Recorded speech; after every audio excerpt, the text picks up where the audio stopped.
rumah saya yang lama. Posisinya begini Pak, ini tadinya depannya sono. Ya, ini belakang pagar. Ini dibangun tahun berapa Pak rumah yang lama ini?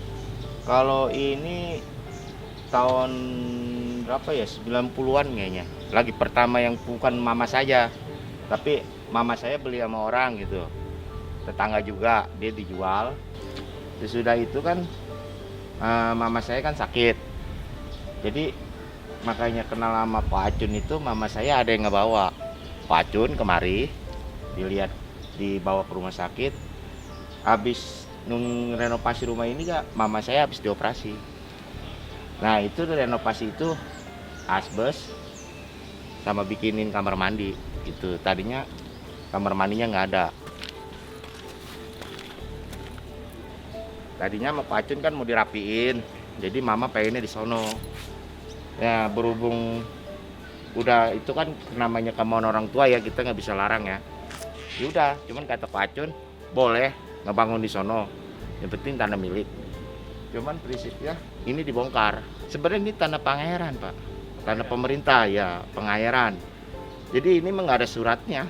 Jadi ibaratnya ini disebutnya udah penduduk Cibeng semua, Cina Benteng gitu. Dulu yang tinggal di rumah lama mama saya sama papa saya, sama anak saya satu, sama adik saya satu, berempat.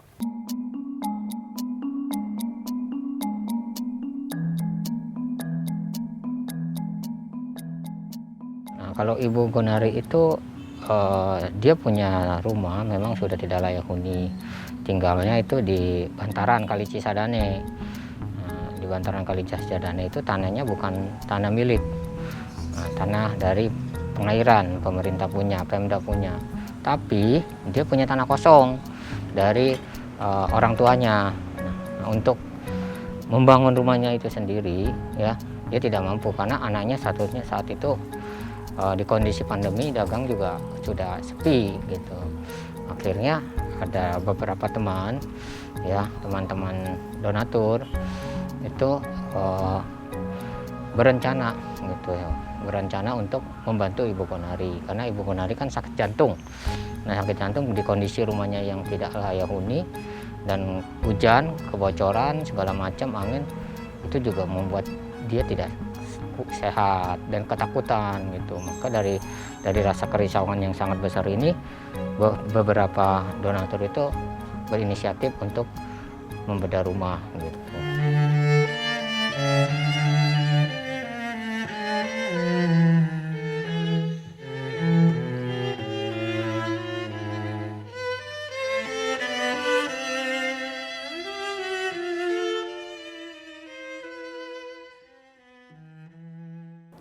Lagi itu saya ngebangun rumah yang sebelum dibedah, sisa bambunya bekas rumah mertua, di atas tanah bagian mertua.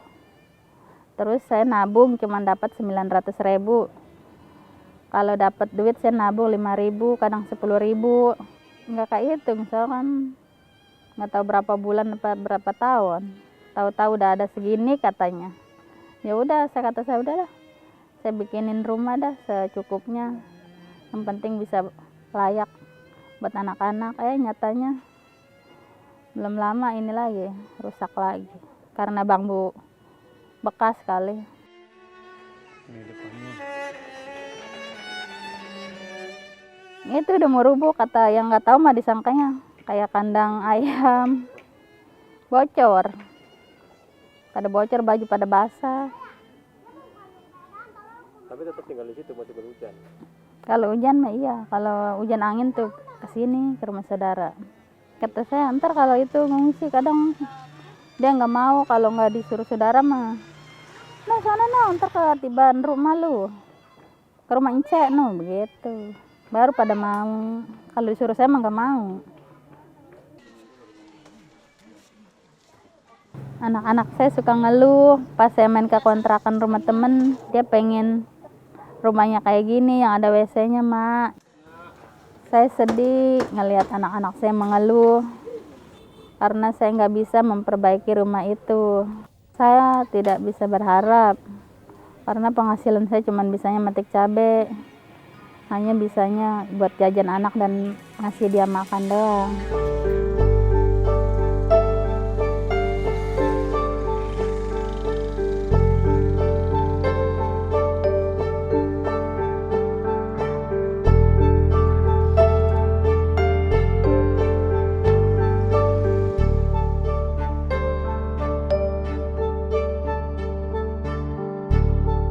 Memang banyak masih desa-desa yang banyak rumah yang masih belum layak huni.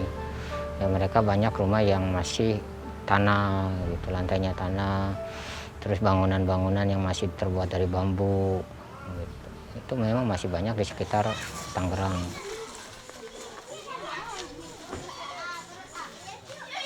Selama ini kan kita melihat juga sih, survei juga, lihat kondisinya dari orang yang akan kita bedah rumahnya ya. Setelah disurvei, nah kita analisa kebutuhan bedah rumah dia seperti apa. Gitu.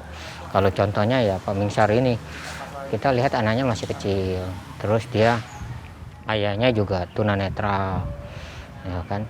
Ibunya hanya berpenghasilan sebagai pemetes cabai di pasar Cikokol. Nah udah pasti kan taraf hidupnya memang udah berat sekali.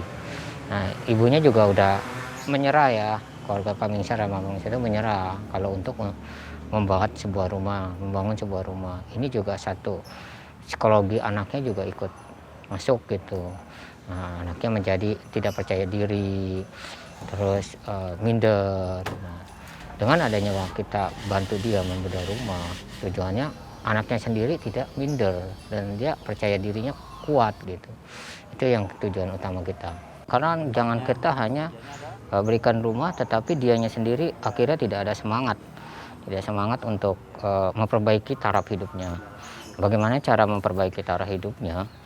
Ya kita lihat kemampuan dia di mana gitu. Kayak sebenarnya Pak Mingsar ini dia kemampuannya hanya mengurut. Dia mengurut sekitar tetangganya. Nah, kalau ibunya ini yang lebih aktif karena tidak ada kekurangan. Kalau Pak Mingsar kan tunanetra suaminya, tapi kalau ibunya ini bekerja di pasar pemotek cabai.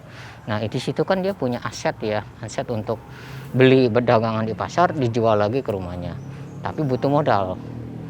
Nah, bagaimana supaya kemandirian dia ini nggak tergantung orang lain? Ya kita pertama ya modal usaha kecilnya, modalkan, dan dia bisa kelola. Nah, dari hasil keuntungan ini ya untuk memperbaiki taraf kehidupan dia. Bismillahirrahmanirrahim. Iya. Mingsar, ini saya serahkan kunci rumahnya ya. Untuk Pak Mingsar dan keluarga semoga penuh dengan berkah ya, penuh dengan kebahagiaan ya Bu. Tolong Bapak, ini semua adalah jalinan jodoh kita. Berkat doa Bapak ya, Bapak harus berterima kasih kepada siapa? Nah, bagaimana cara berterima kasihnya? Ya, tolong dibuka pintunya Pak, silakan. Ayo rame-rame Ibu dorong pintunya, dorong aja, dorong.